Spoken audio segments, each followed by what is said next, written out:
Mana biz bugun Oqqo'rg'on tumani markaziy shifoxonasiga keldik. Hozir 4-etaj terapiya bo'limidamiz. Kasallar bilan suhbat o'tkazamiz hozir.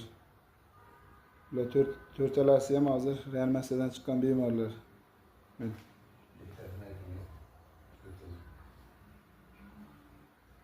Hozir shu kasallar bittasini suhbat o'tkazamiz. Assalomu alaykum. Aziz O'zbekiston Qattiq. Men Qattiqroq boshidan gap. olyapti. Qattiqroq gapiring. Men Abdaliyev Ahmadman. 24-fevral kuni ma'zam bo'lmay reanimatsiya bo'limiga, Oqqo'rg'on tuman reanimatsiya bo'limiga tushdim. Kelganimda o'zim bilmasdim. Qanday kelganimni ham bilmayman. To'g'ri uyimda skor chaqirganimni eslayman. Men nima demoqchiman? Men umrimda birinchi marta reanimatsiya bo'limiga tushdim.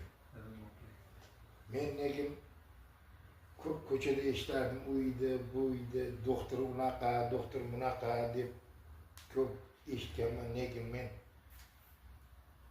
men ko'rgan doktorlar bu dunyoning farishtalari. Men shularga o'z minnatdorchiligimni bildirmoqchiman. Sulaymonova Marg'uba degan reanimatsiya bo'lim boshlig'i bor ekan. Umridan baraka topsin. Uni yordamchisi Turrayev Ilhom. Bolaringning rohatini ko'ribka. Menga qaragan shifokorlar, medsistralar. Tursunova Matluba. Jo'rayeva Sojida. Umarova Umida.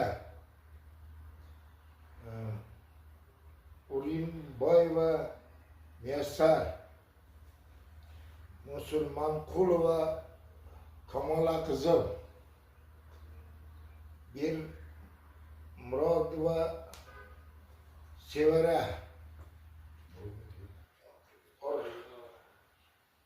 Orziqulova Diyora.